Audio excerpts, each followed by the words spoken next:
Hey guys, it's Christy. Welcome back to my channel. Hope you're all doing well today. We are going to discuss the Delphi case in this video. And I want to start off because I always tell you your comments, I love them. If you don't agree with me, go ahead and tell me and maybe I can think about it in a different way. And that's kind of what happened after my first Delphi video the other day. I had said people were going to ask, his wife had to know. And I said, no, not necessarily, because, there's other killers out there. Like I brought up BTK and their family had no idea. And you guys were like, no, she had to know. Like, I know my husband's walk. I know my husband's voice, things like that. And I was thinking about it, and then on our way to the ghost walk on Halloween, I was discussing it with my husband on the drive there, and I thought about it, and bringing up past killers like BTK and others that people had no idea, they were going by sketches, right? And we know that sketches can be very unreliable. And you're right. In this case, it's different because we have the video, thanks to Libby being smart enough to know something wasn't right and capturing this guy for us. We had the video, and then eventually they released a little bit of audio to us. And I can remember when I first started getting into this case, when it happened, I remember thinking, oh, well, this is going to be easy. They've got the guy on video. What more do you need? That was even before the voice came out. I thought, it's not just a sketch. We've got a picture, and then we've got a video, and then we've got the audio. Like, you don't have that in a multitude of cases. You don't have basically a witness, right? Which her video on her phone is basically a witness to what happened, right? And so thinking about that, now the way the clip is edited together, we see him taking steps, but is it necessarily how he walks? No, but we see enough that, people over the years have pointed out that there was something with his gait, like maybe a limp or what have you. And when I really started going over it in my mind, you're right, but I have to give her a little bit benefit of the doubt, because when my husband and I were discussing it, I'm like, there would always be that thing that's like, babe, you have that same jacket. He kind of looks like you.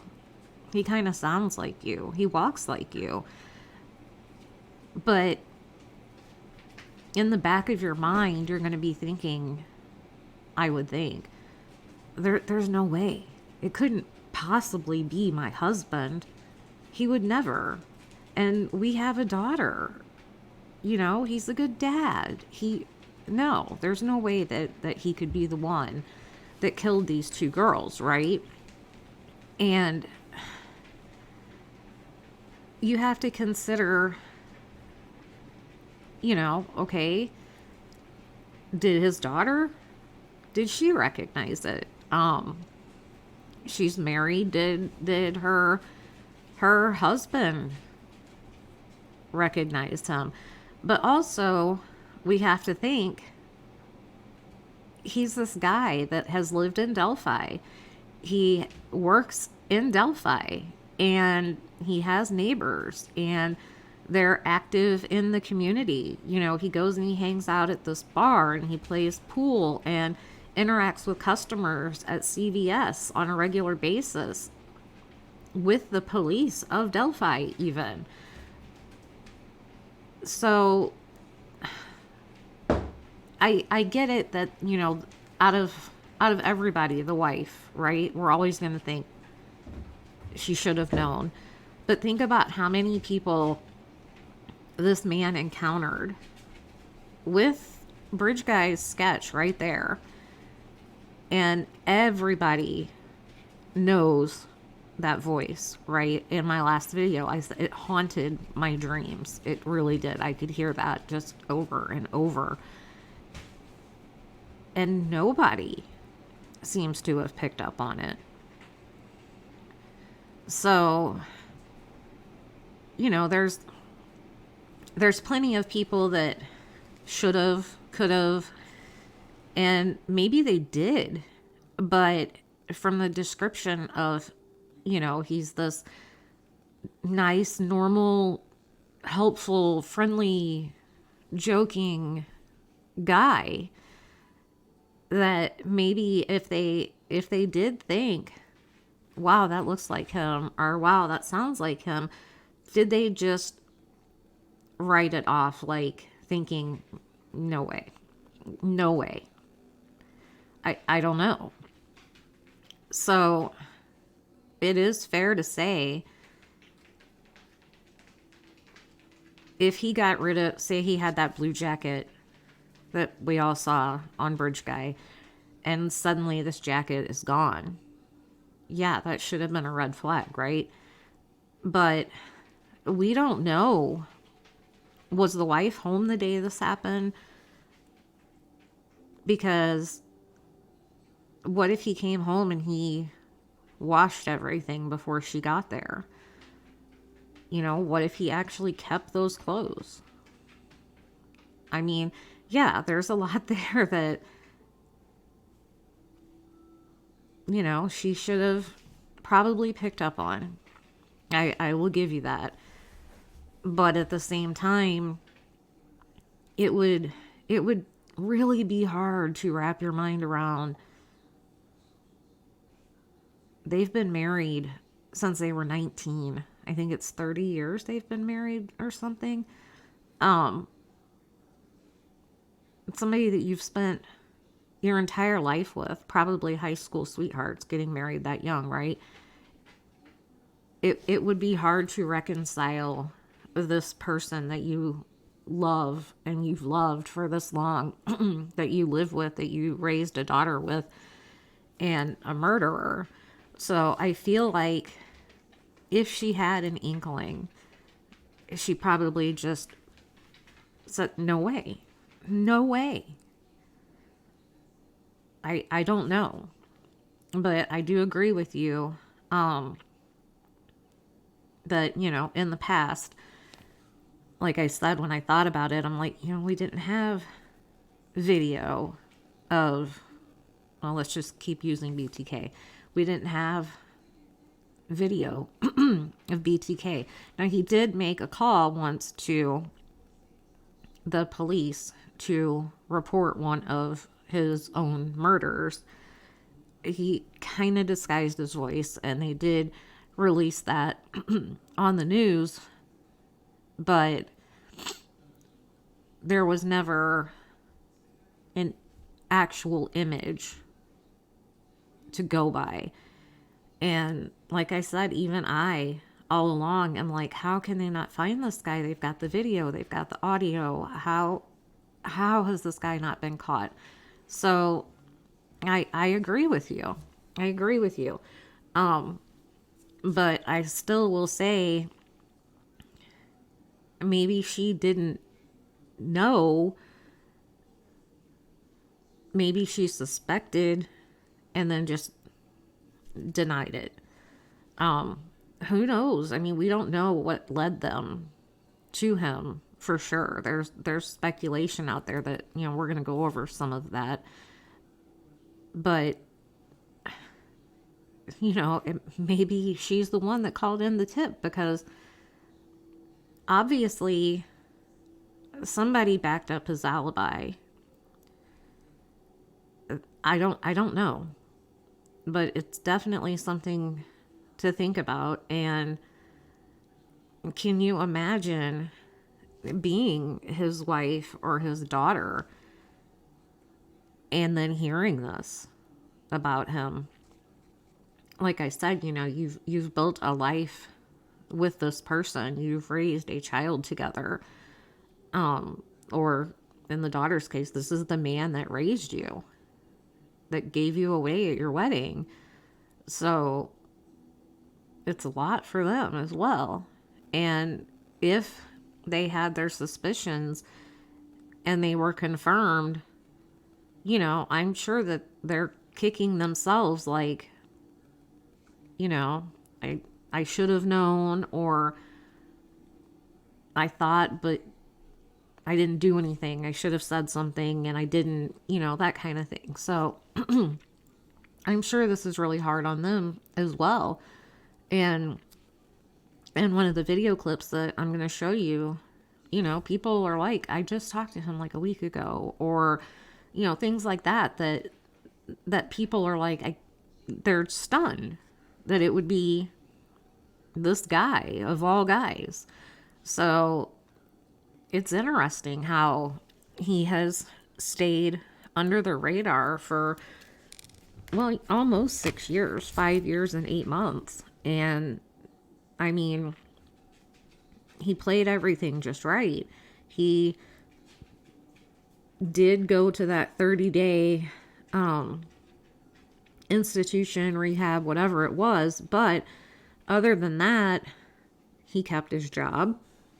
He kept going to work every day, showing up on time.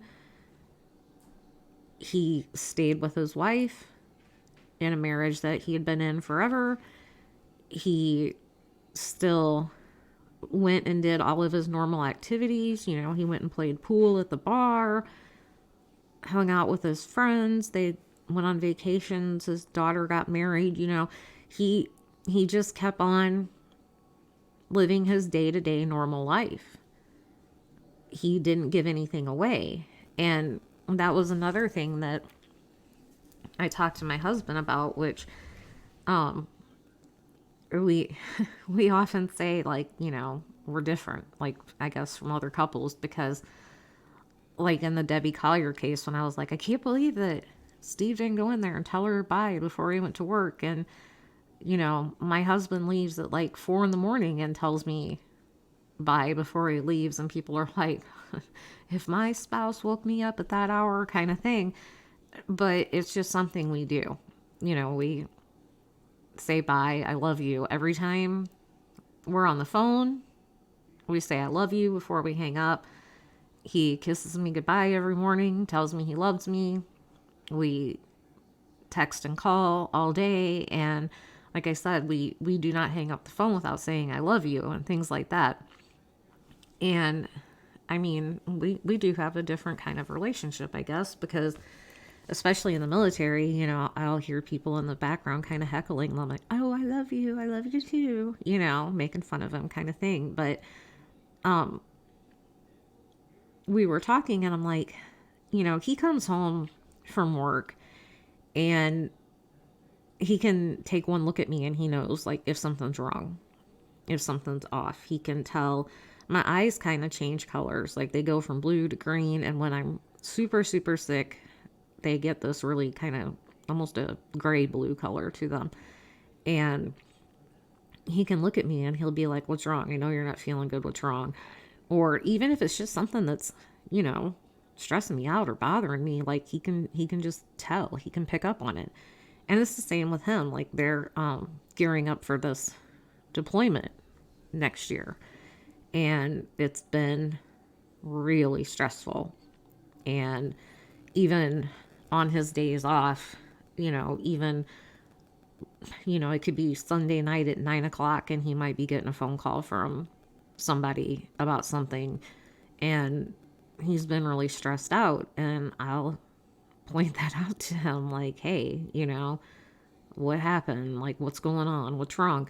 So to think that he or I could go out and commit such a heinous murder and come home and just be like, hey babe, what do you want for dinner tonight, kind of thing, just being normal and not giving anything away.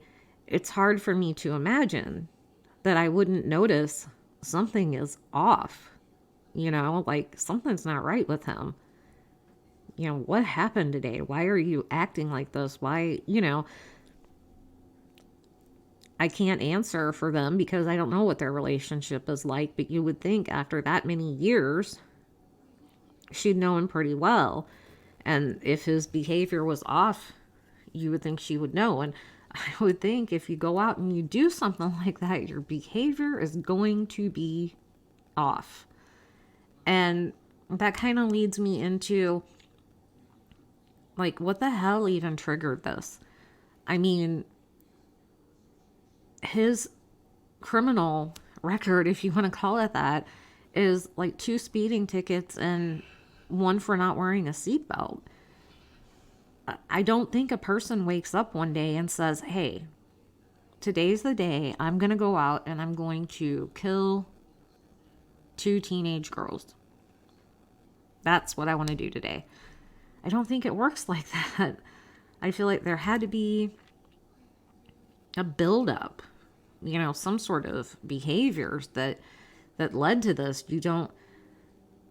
I don't think, you don't start off your criminal career or whatever you want to call it by just, going for a hike and thinking, you know what, those girls there, I think I'm going to kill them. I don't think that's how it works. I don't know, but that it makes me wonder, are there more victims out there?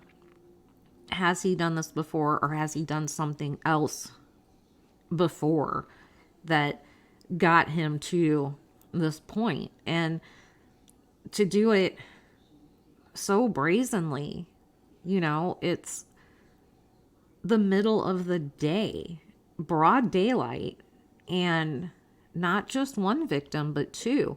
And yeah, they're teenage girls, but it would be hard to control 2 at one time. So it's kind of hard to wrap your mind around, he just woke up and this happened. Something led to this.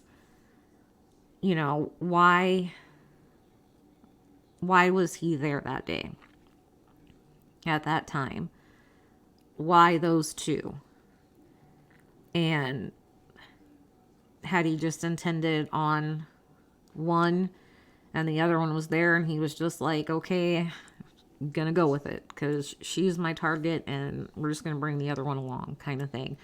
I don't know, but I'm very interested to see what else comes up, what else comes out, because they left the tip line open and it feels like, okay, now we've got the name, we've got the face, we know who Bridge Guy is now.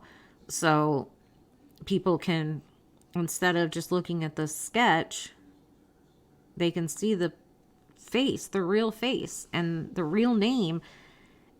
And it may trigger people to be like, oh, I had this interaction with him and it was weird, or he did this and it was inappropriate, or, things like that people might come forward now knowing who we're talking about and have stories of things that have happened in the past or since the murders.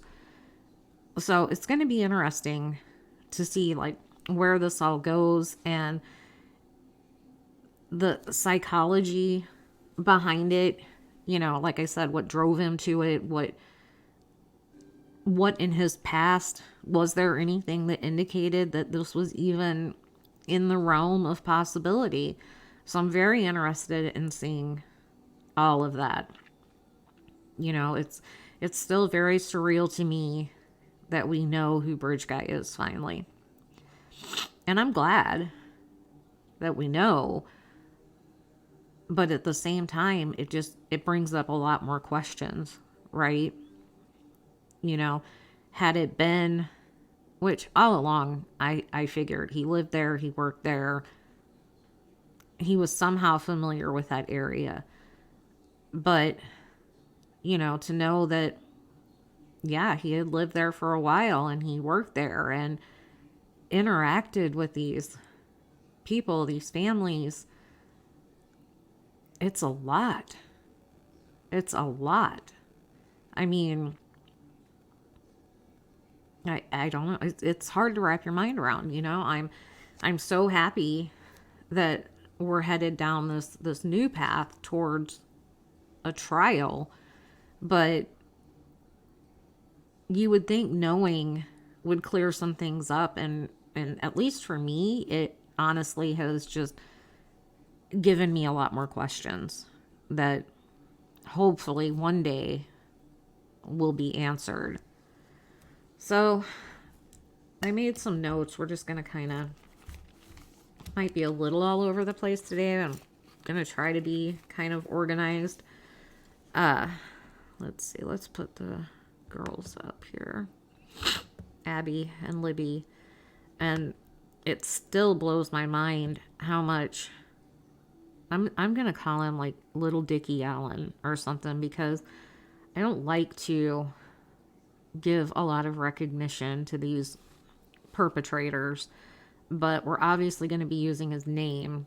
But the victims' names are the ones that are important. They're the ones that we need to focus on, that we need to remember. We don't want to make him into some sort of celebrity. So his name is Richard, so I figure we can call him Dick or Little Dicky or, Little Dicky Allen or something, just where we're not giving him more notoriety than he deserves. So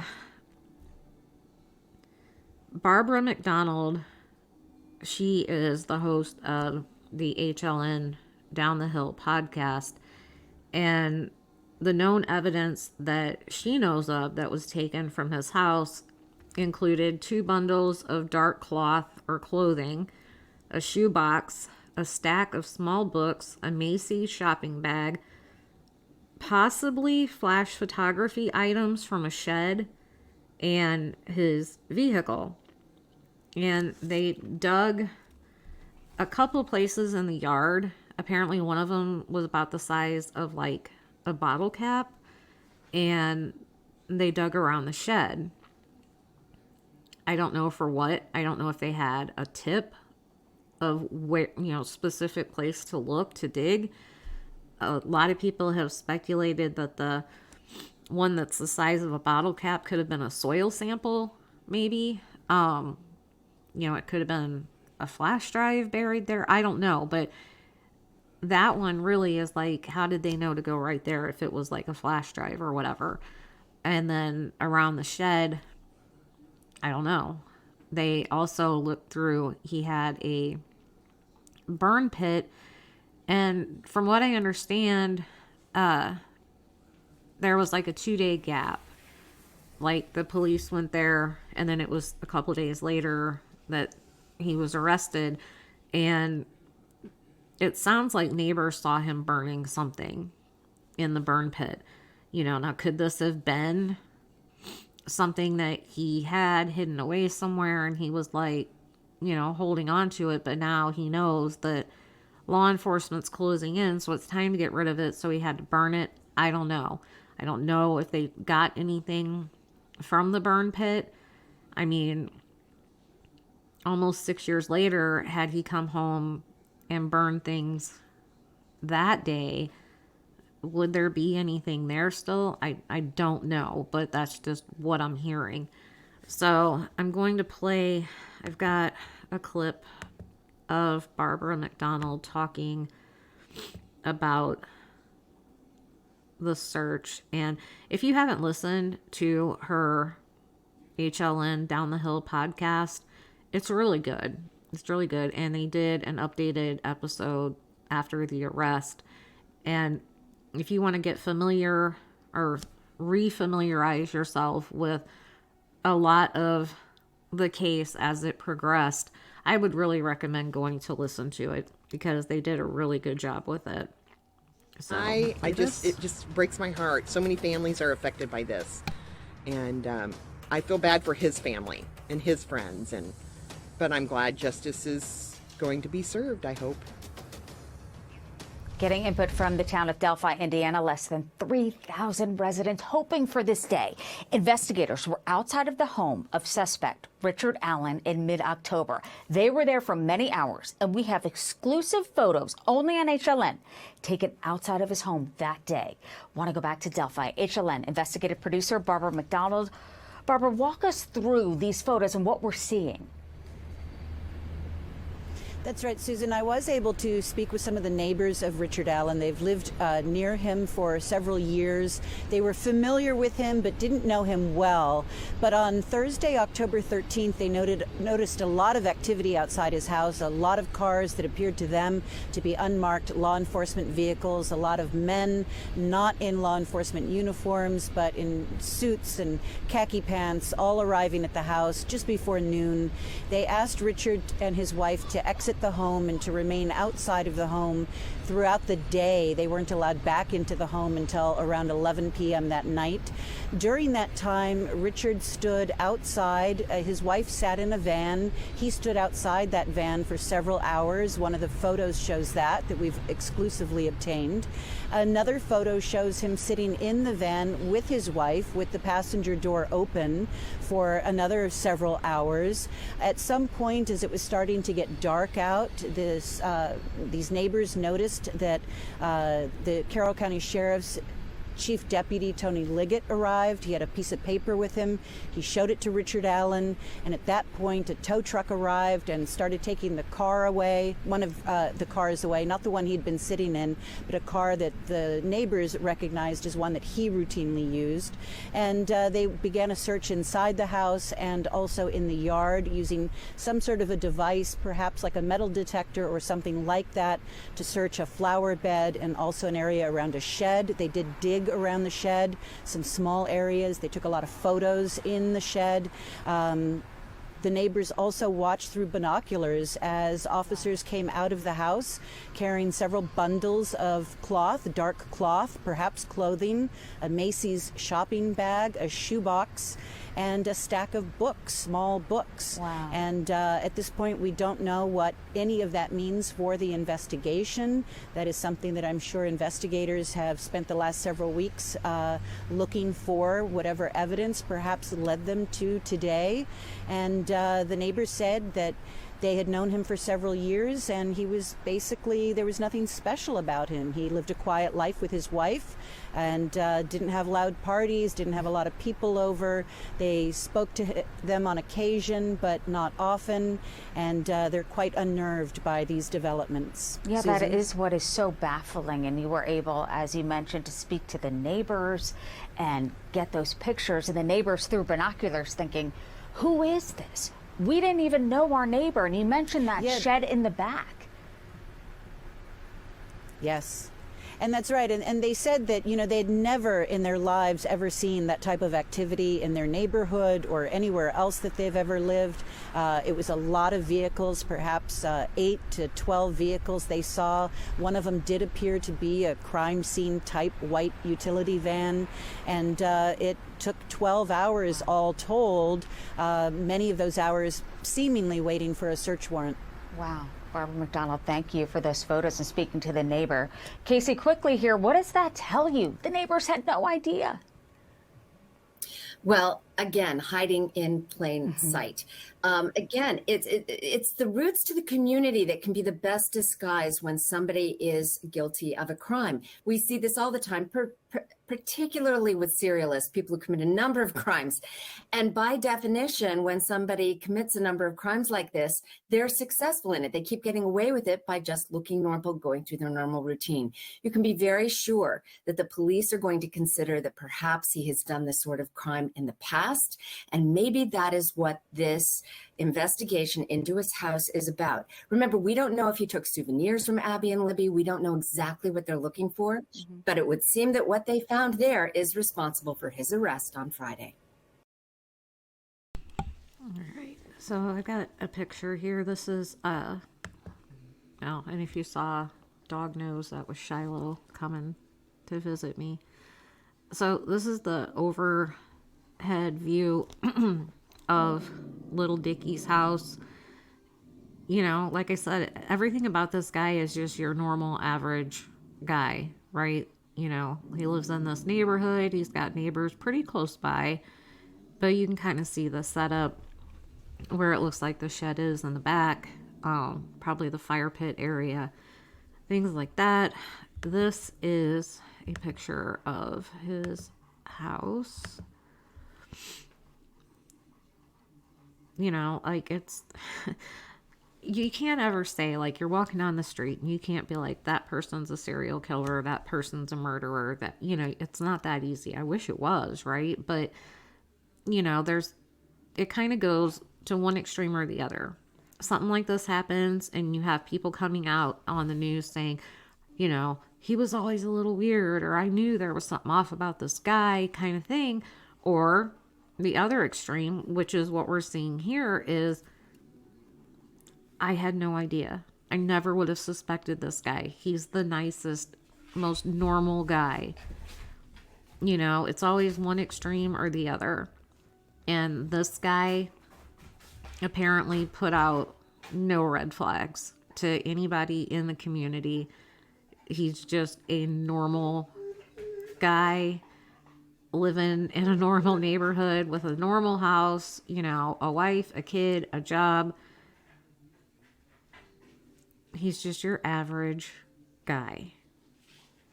And to me, that's more scary than the one that you're like, you know, I knew there was something weird about this guy, or like he gave me a bad vibe. You know, it's the ones that give nothing away that are actually really terrifying. So to talk about the sketches, you know, this picture that it really ticks me off. It really ticks me off. I know even where he worked, they had the posters up at CVS. They were all over town. Like every business had them, right? He worked side by side with them every day, everywhere he went. But this picture just really irritates me that, you know, here he is smiling and then there is the sketch right behind him. So the owner of the bar where he played pool, his name is Bob Matlock, and he owns JC's Bar, which is, I think it's shut down in December last year, if I remember correctly. But little Dicky was a regular customer there, and apparently him and Bob Matlock are good friends. So Bob gave an interview and he said he would come in and we would always talk about the girls and everything. We would carry on conversations about it, and he would say, it's such a tragedy. And we'd say we felt sorry for the families and all that, but we tried not to talk about it too much. Sorry. Because we all knew the families and were friends with the families.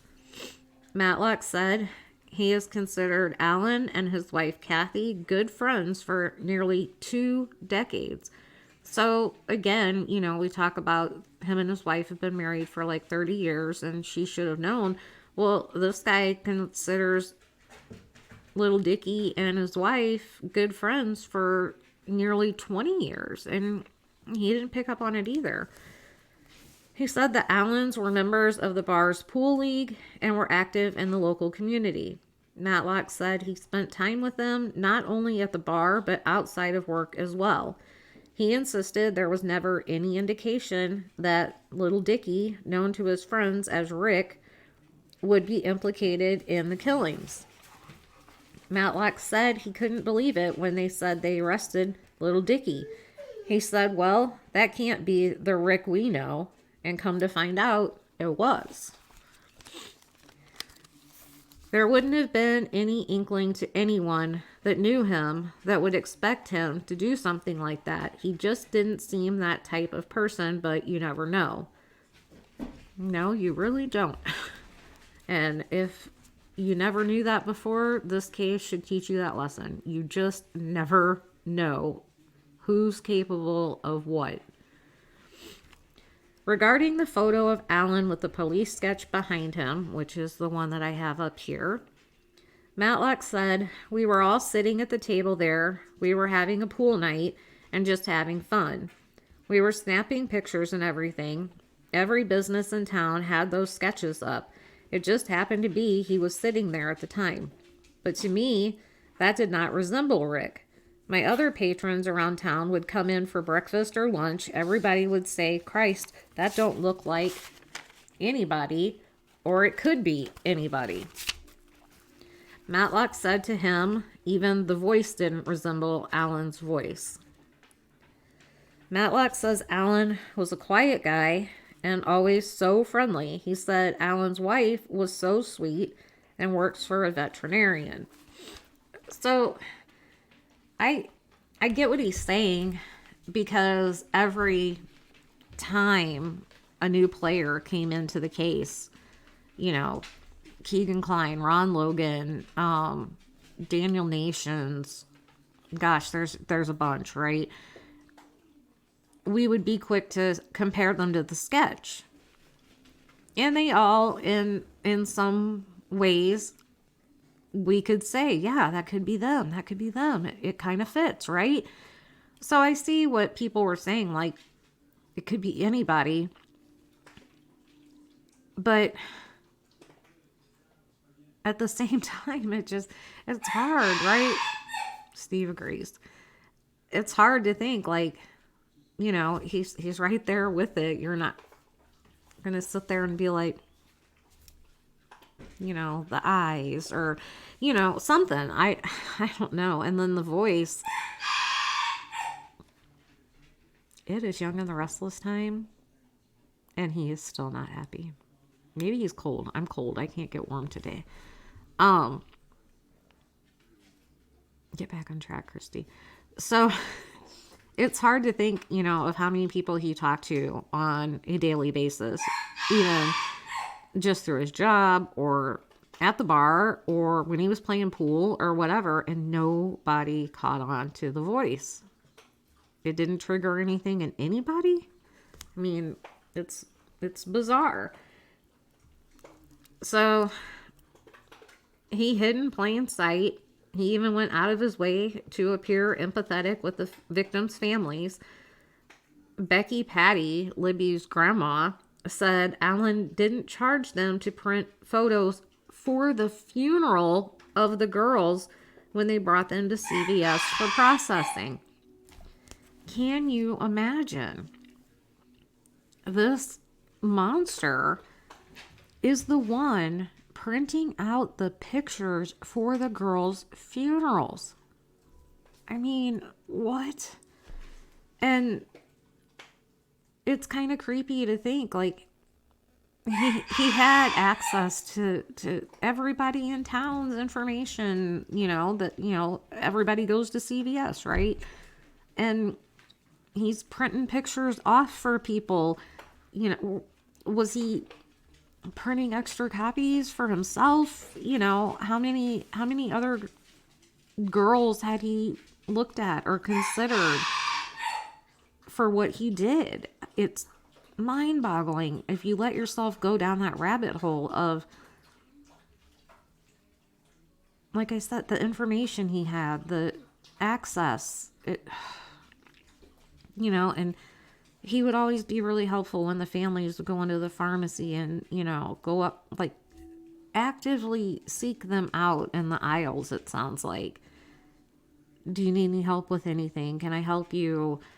That kind of thing. Abby's mom frequented the same bar, the JC's bar that we're talking about. How could he do it? And just come across like a nice guy that has empathy for you, that he's sorry for what you're going through, knowing he's the one that did it. He's the one that put you in the position that you're in right now. I mean, he's got to be one of the coldest calculated killers to come along in a while. I don't know. I don't know how he did it. I don't know how he did it. So he was taken into custody on Wednesday, October 26th, and booked into Carroll County Jail. On Friday, October 28th, was when he was charged with the 2 counts of murder and was moved to a state facility for his safety. Yes, by all means, let's keep him safe. Which, I mean, yeah, let's keep him safe so he can go to trial. Let's give the families that satisfaction. He has pleaded not guilty and is refusing to cooperate with the investigation, which says a lot, because if he was innocent, you would think he would cooperate, but whatever. Officials would not rule out the possibility that other individuals were also involved in the murders, and if so, they vowed that they will also face charges. The probable cause affidavit is currently under seal, and officials will not provide additional details about the investigation. So I get it. It's taken them this long to get here, and they definitely don't want to screw this up now, right? All along, they've given us little bits and pieces, and never really given us much of anything, if you think about it. They gave us the sketches. They finally gave us the video, the audio, things like that. But they've really held it all. I mean, most of what we know about the crime scene came from the Ron Logan warrant. So it makes sense that they want this under seal. They don't want a lot getting out there before the trial. It's frustrating, yes, but it's kind of like Kylie Rodney. We want all the answers. We're not owed the answers, but we're so invested in this. And I know that they know how invested we are, because, they've thanked the media for keeping it out there for all of these years, for not just forgetting about it.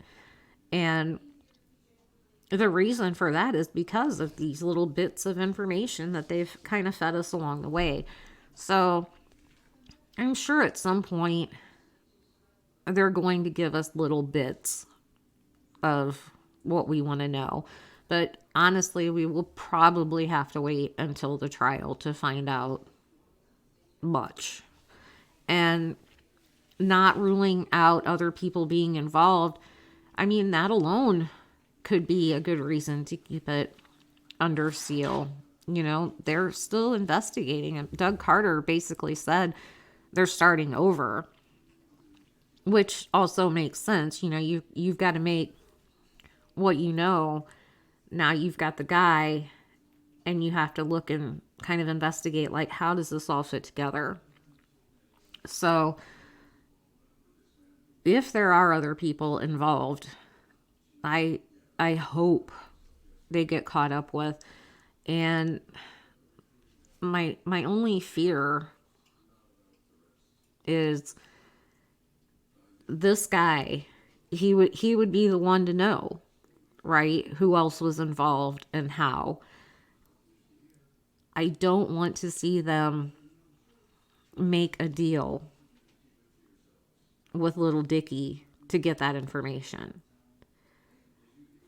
I don't want them to lessen his charges in any way or take the death penalty off the table or something like that. I mean, I know they would probably approach the family about that, and it would be up to the family if that would even happen.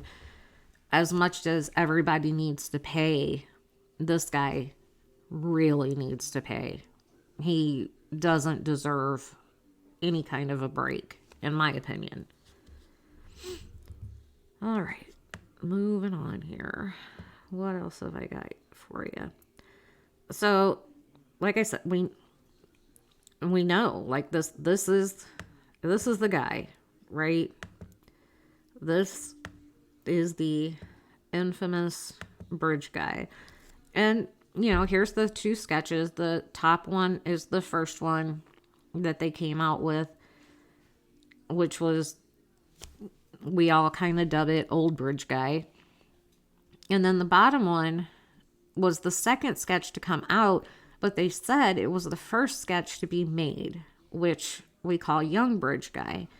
And Doug Carter kind of made us feel like it's going to be a combination of the two is going to be Bridge Guy.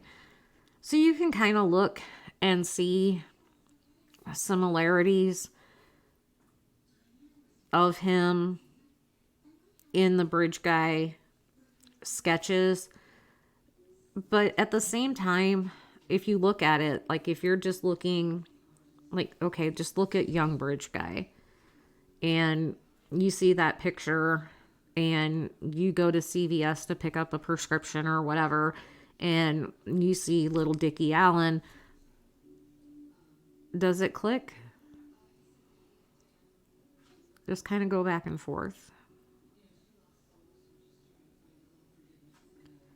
And do the same with Old Bridge Guy. I mean, when Young Bridge Guy came out, Old Bridge Guy's picture kind of went away. But I would think Old Bridge Guy might trigger something more than Young Bridge Guy. I don't know. But, you know, these are the sketches that people are going off of. But then to know that's not all they had to go on. If you were just going on the sketches, then maybe it's understandable that people didn't put it together, right? But we didn't just have that thanks to Libby. We had this, and we had this. Downhill. Downhill.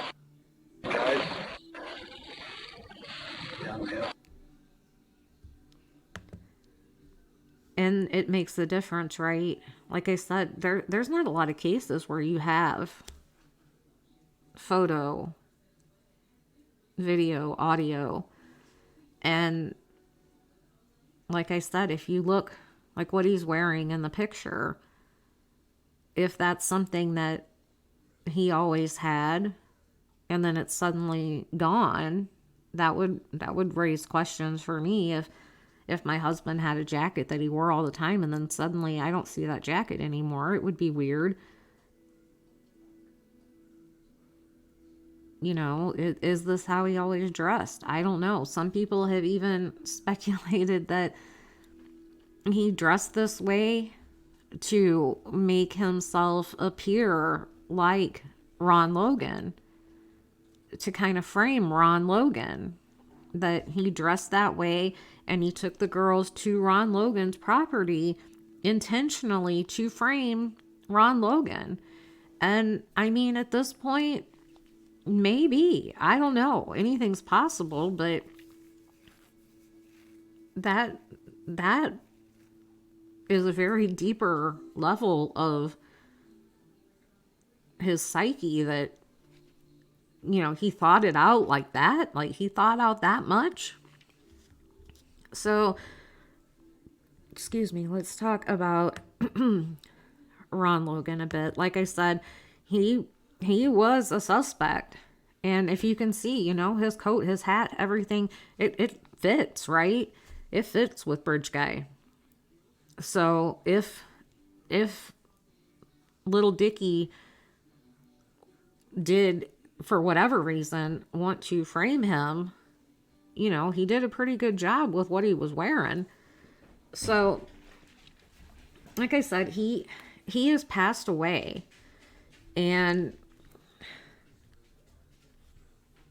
actually, let me play this clip from Doug Carter before we start talking about Ron Logan, and it'll kind of make a little more sense. Do you think there are other people involved? I'm not going to go there. There's still speculation out there that investigators should still continue to look, even though he's passed away, at Ron Logan, where the bodies were found. We're going to keep doing what we've done until there's nothing left for us to do.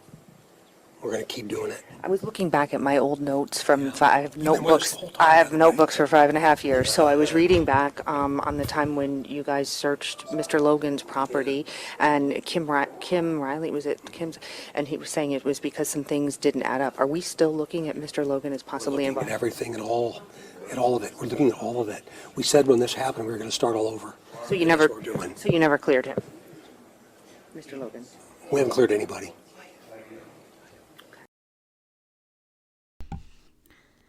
So he's still on the table, right?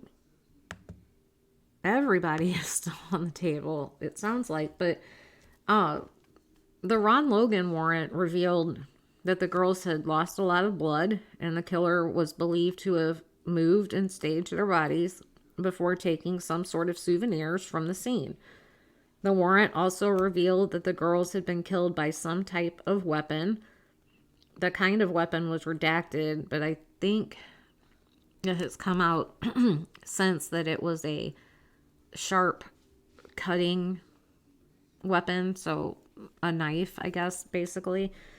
The warrant read, the murderer would have been covered in the victim's blood in the aftermath of the slayings due to the large amount of blood lost by the victims at the crime scene.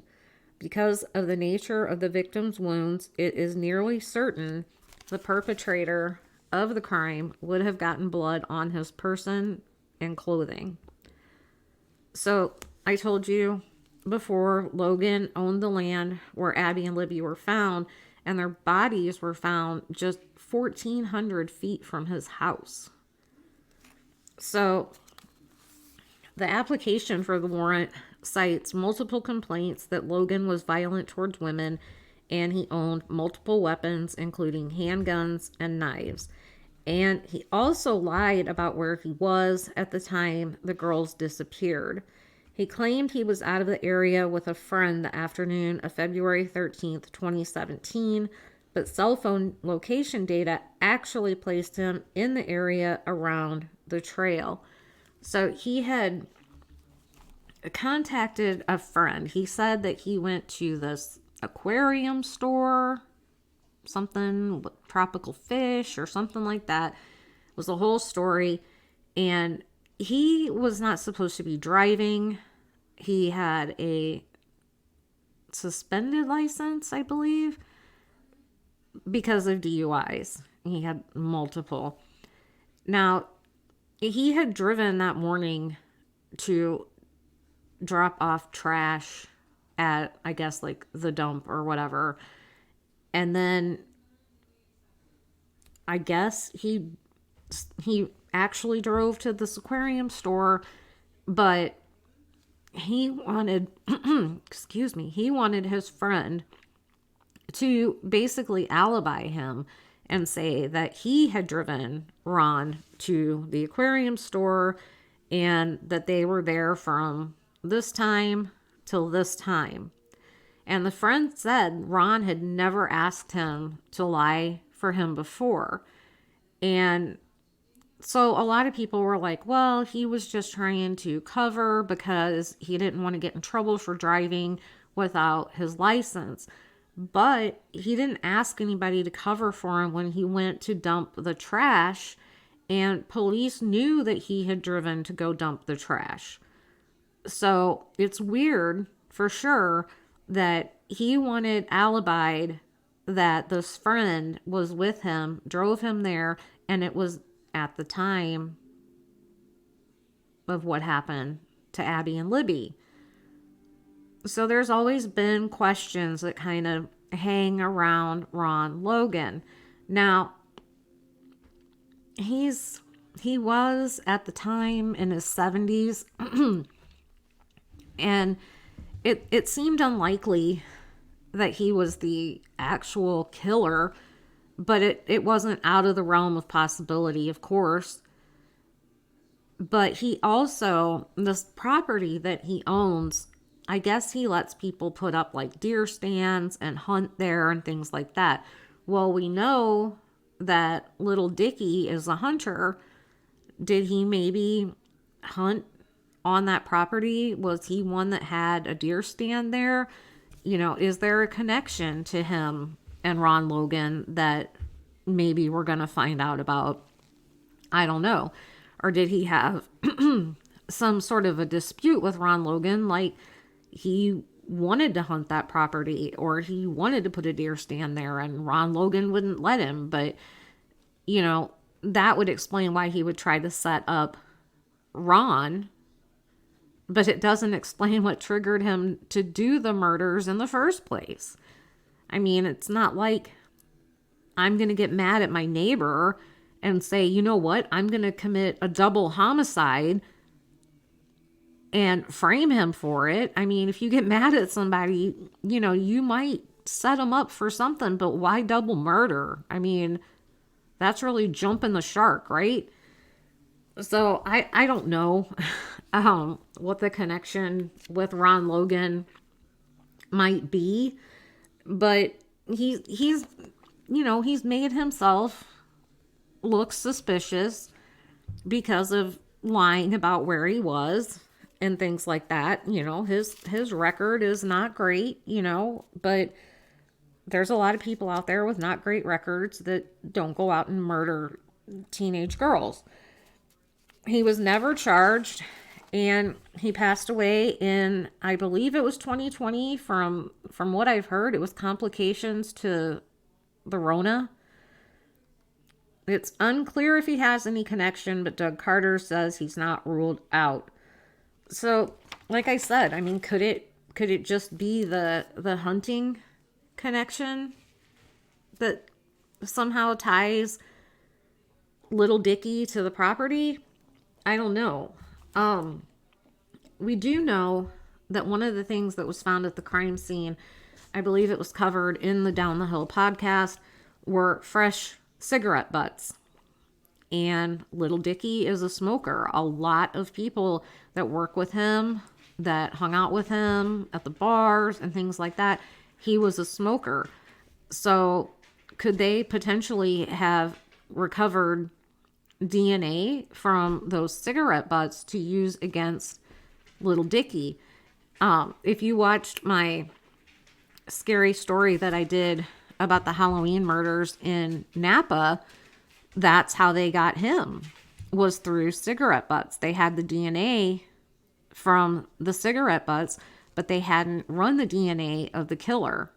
And when they did, it matched. So little Dicky, his DNA wouldn't be in a database because he's only had speeding tickets and the seatbelt ticket. It could be one of those cases, like familial DNA. Like if you put your DNA in for genealogy purposes, now that is a tool that law enforcement can use to match. Like if my daughter put her DNA in and somebody had my DNA, it would show like there's a family tie there. There's a relationship there. She's related somehow to this person. Could it have been something like that? I don't know. But I would think DNA is somehow involved. You know, they need something really strong against him, and DNA would definitely tie him to that crime scene. So I'm anxious to see what comes of that. So let's see. I guess we'll move on and talk about this piece of crap. Keegan Klein. I don't know how to say it. I say it both ways. I said Keegan at first, and everybody said it was Kegan. And every time I say it, I swear I say, like the last video I did, I think half the time I called him Keegan and half the time I called him Kegan. And honestly, he is such a piece of crap that I don't care if I'm saying his name wrong. So the arrest of little Dicky came after the search that the Indiana State Police did in the Wabash River. And we talked about that a little bit in the last video. They were out there for almost a month in August, I believe. And the Wabash River is in, like, where they were looking, that part of the river is in Peru, which is about 40 minutes east of Delphi. It was near Keegan's house. And so you have to think maybe something from that search helped steer them towards little Dicky, just because of the timing of it. Because Kegan, okay, they knew that he was involved in this CSAM ring, right, with the Anthony Shots profile that we talked about. And they knew that there were probably more people involved. Yet he didn't get arrested. They searched his house in like 2017, but he didn't get arrested for this until like 2020, which is mind-blowing. But when they started the search of the river, it's believed he was working on a plea bargain, a plea agreement that, you know, I will give you this information if you give me a lighter sentence, you take some of the charges away, what have you. And when they started looking in the river, we all thought he turned on somebody. He told them where there's some evidence located, whatever. And then we didn't really hear much about what was found or how it was connected. And then little Dicky gets arrested. Is there a connection? Maybe, maybe not. So, a little bit that I wrote down about this jackass. So I told you he was behind the Anthony Shots account. He admitted to authorities he used the account to groom underage girls online and get them to send nude photos and their addresses and try to get them to meet him. He was arrested on 30 felony charges, including child SA images and child exploitation in 2020. According to an affidavit, Indiana State Police and the FBI had executed a search warrant at Klein's home in Peru on February 25th, 2017, less than 2 weeks from when Libby and Abby were murdered. He denied any knowledge or involvement in the deaths and has not been charged in the case. So, the Anthony Shots profile had talked to Libby, and according to, I believe it was Libby's friend, they were supposed to meet. And that friend reached out to the Anthony Shots profile saying like, oh my God, did you hear what happened to Libby? And he's, no, what happened? And she said, what happened? And he was like, oh my God, we were supposed to meet up, but it never happened. Keegan says that wasn't him. He says that he had blocked her in February. Well, along with the Anthony Shots account, they found this one for Emily Ann.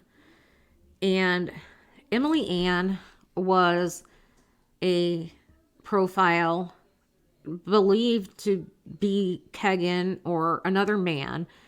And the purpose of the Emily Ann was to talk with these girls and make them feel more comfortable about sending the photos, videos, whatever. Now, this is all speculation that's up here on the screen right now, but this person said new developments regarding little Dicky Allen. The connection has been made. Little Dicky Allen is the man behind the Emily Ann profile and identified as a secondary user on the Anthony Schatz account. It is currently believed that Allen took over communication with Libby after Kegan blocked her in the beginning of February. A real-life connection also exists between the Kleins and Allen. There is also other nefarious online activity that has been traced back to an email that belonged to Allen's daughter, but used by Allen. Now, they don't back this up with any receipts. They don't give us any links. They don't tell us where this information came from, but it would definitely be interesting if Kegan told them that little Dicky was Emily Allen, and that turned them in his direction. It would definitely be interesting. I don't know how they would, except maybe through electronic tracking, to prove that it was little Dicky acting as Anthony Schatz that was communicating with Libby. But boy, would it make sense. If they had arranged to meet at the bridge at that time, it makes sense why he would just happen to be at the bridge at the time that the girls were there. So it'll be something to watch to see if any of this is actually true. And I would like to know the real life connection between the Kleins and the Allen. But again, they don't give us anything on that. And if he was using an email in his daughter's name, that would be interesting as well, because apparently, I'm sure it's common with all of these assholes, but with the Anthony Schatz account, they were using the Emily Ann to make the girls more comfortable, get them to talk to another girl kind of thing. Maybe Allen was doing the same thing using his daughter's name. I don't know. Like I said, it's all kind of speculation at this point. I'm going to play real quick so I can get a drink. This is from the HLN special. They are talking to the Patties, who are Liberty's grandma and grandpa.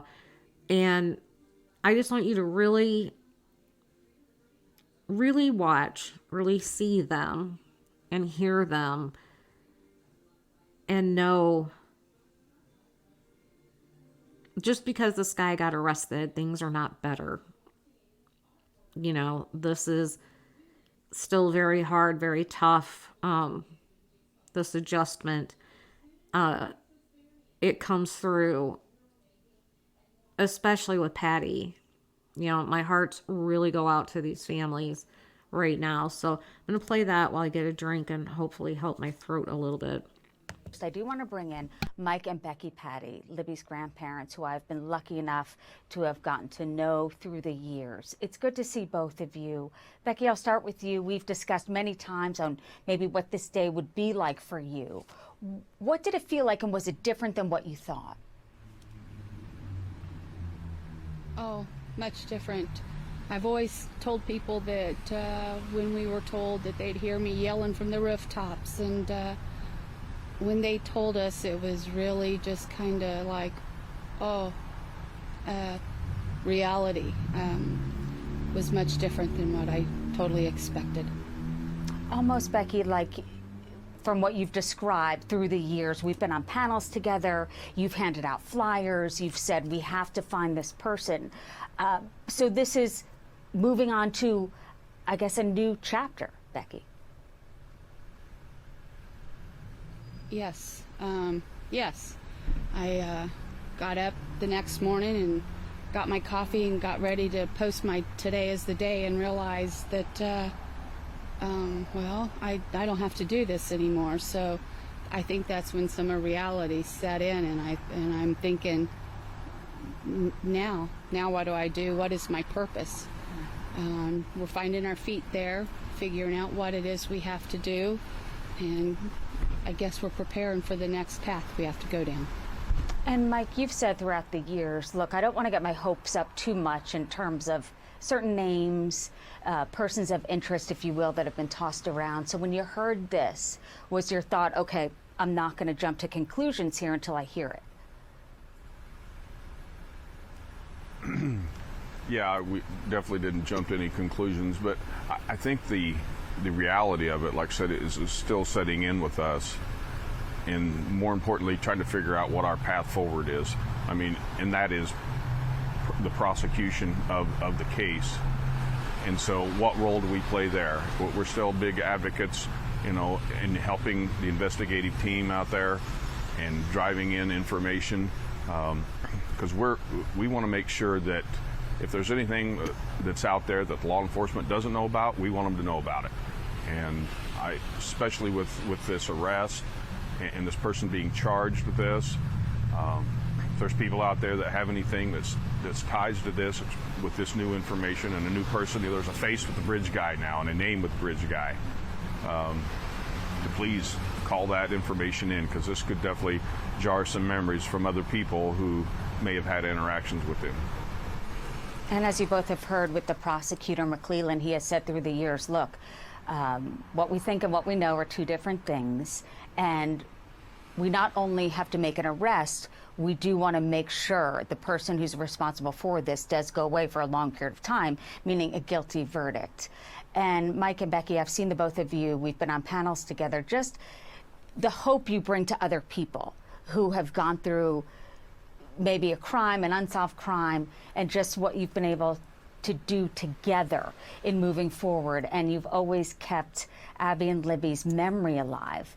And I know this so well, and I've said to you before, Becky, this is so much more than a case. It's two young girls. And Becky, you said this year was difficult. Every year, of course, is. But the milestones, Becky, graduating from high school, I remember you telling me about a parking spot that she was unable to get. So the wounds are deep and it's ongoing, right? Oh, most certainly.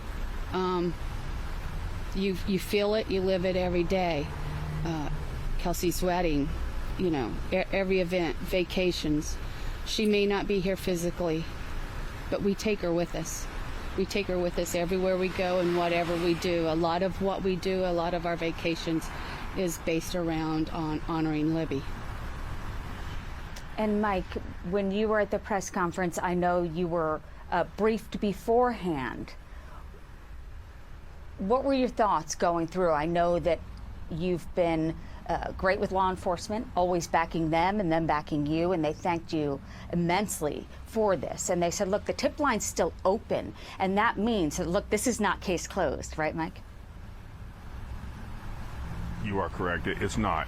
We want to make sure that we have, you know, look under every rock and check every lead, any information that's out there. I've said this, the police don't know what they don't know. And I'm asking for, again, the public's help. And let's just keep the pressure on this. You know, keep their foot on the accelerator. Let's drive this all the way to a closure. I mean, we got another hill to climb in front of us. You know, we made it to the top of one. Now we got another one in front of us. And let's, we're here. We're not going anywhere. We're gonna make it to the top of the next hill as well. And Becky, how is Tara doing and Anna doing? And I'm sure you lean on each other. Yes, we all went in. We went in together. We try to do it as a united front. because that's what we are. In the end, we're all a united front. We're all in this together. We're all after one thing. And I know that you've been working tirelessly almost 6 years to get the word out and saying, look, it just takes 1 minute. I know that you've talked about Libby and the Post-it notes and saying, give me 1 minute, and that's what she always said. Have you felt her through these last couple of days? I guess the question is, what have you been thinking about in terms of Libby? Well, I think that, I mean, I know Kelsey has, and I know Beck has. We all have. And the fact that, you know, that we kind of met this goal, right? The first goal was to get somebody arrested, get the investigating team enough information so they could make the arrest. Now we just have to you know, drive the information in to make that stick and get the prosecutor now. I mean, we're kind of switching modes. We're not only help law enforcement, but now we're going to make sure we help the prosecutor. But and knowing that, I think Libby knows now that we're down here working hard, and I'm sure she's looking down on us and knowing how hard that we put a lot of effort, you know, the last 5.5 years into this, and I'm sure she's smiling on us. And I feel that too. Mike and She Becky, is. thank you so much. It's just been such an honor to get to know you both, and I know the strength has to continue, and we're thinking about you constantly. Thank you. I love the Patties. They are such strong people, but man, everything in me just wants to go wrap Becky Patty up and just give her a big hug. That woman is really, she's gone through it. She's going through it. They have done so much to spread awareness, to keep the case out there in the headlines, in everybody's minds, help people that are going through similar situations. They're incredible people. I can't say enough good about them. So one of the theories about the arrest of little Dicky was that he was accused of stealing some tools out of a neighbor's garage. He was caught red-handed with one of the items in question. The tool was of low value, but entering the neighbor's attached garage is a felony. So he was arrested and charged, and as a result of being charged with a felony, he was required to give a DNA sample per Indiana state law. And then people are speculating that that DNA sample provided a hit in the case of Abby and Libby.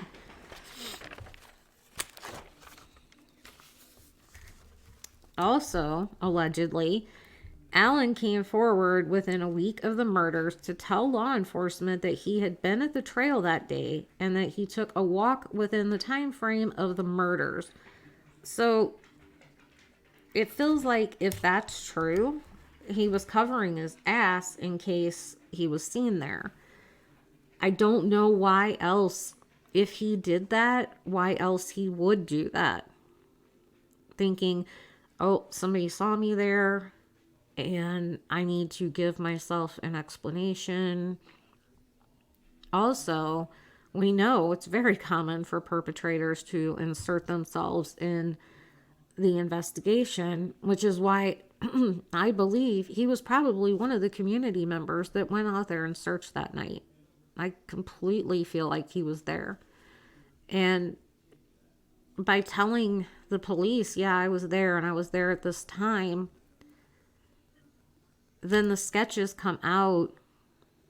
It's almost like you could be like, oh, did they see him and think it was him because he said he was there? I don't know. But when the description came from, especially the teenage girl, the witness, she gave the description of Bridge Guy before the video, the picture, anything came out. And all the details she gave really fit with little Dicky. And I would think if he had came forward and he placed himself basically at the scene, law enforcement should have been like, remember that guy? Remember when little Dicky came in here and he said he was there at that time and all that? Really sounds like the guy that she described. So I don't know if he did or not. It wouldn't surprise me if he came forward. But at the same time, I would think if you come forward and you place yourself in the area at that time, I would think they would have swabbed him for DNA then. But maybe not. But it's possible that he did come forward and place himself there. Did he offer a description? I've been thinking about that. Did he tell police, oh, you know, I saw this guy in the area, you know, like maybe saying like it was a stranger. He didn't recognize him. He was acting weird or whatever. Did he offer up any information trying to lead the investigation away from him? Like a diversion tactic, which we see so frequently. That's something that I would be very interested to know too, is did he insert himself like from the beginning? And then also it's out there that the search of his home led to the discovery of evidence that led to his arrest. So is it going to come out that it was something so, like, such a freak thing that this happened, that he went into a neighbor's garage and took a tool and led police to his house, and when they were looking for said tool that was stolen, they stumbled upon something that connected him to Libby and Abby, which prompted them to search further? Wouldn't that be something? If it wasn't a tip and it wasn't a DNA hit, it was just this guy made a stupid mistake and went into his neighbor's garage and took, like, I don't know, a screwdriver. And for whatever reason, this guy got pissed off enough that he called the cops, and they went over there to find the screwdriver. I don't know if it was a screwdriver. I'm just using that as an example. And when they were looking for the screwdriver, they found something that connected him to the Delphi case. Wouldn't that be something? I don't know. Stay tuned, guys, because we don't know what's coming, but this isn't going to stop anytime soon.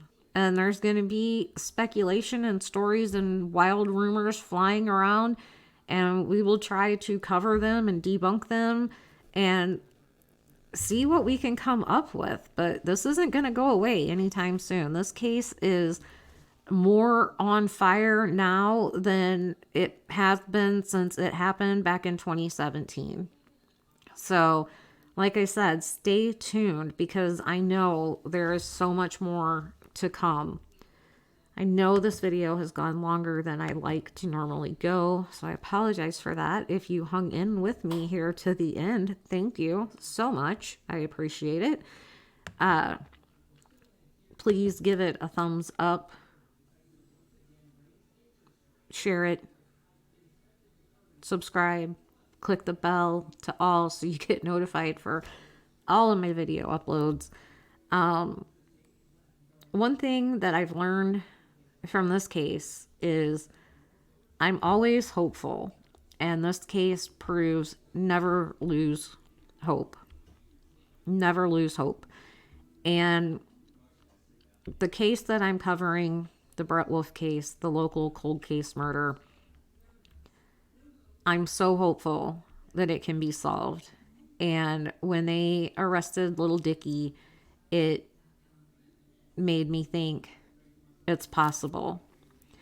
And I don't know if you've seen my community post, but I have received threats over that video, and I'm going to make a video addressing that. and I'm going to make one covering Jeffrey Bearden, Debbie Collier's son. So I'm going to try to get at least one more done today. I am so far behind. But like I said, thank you guys for spending about an hour and a half of your day with me today. I appreciate it.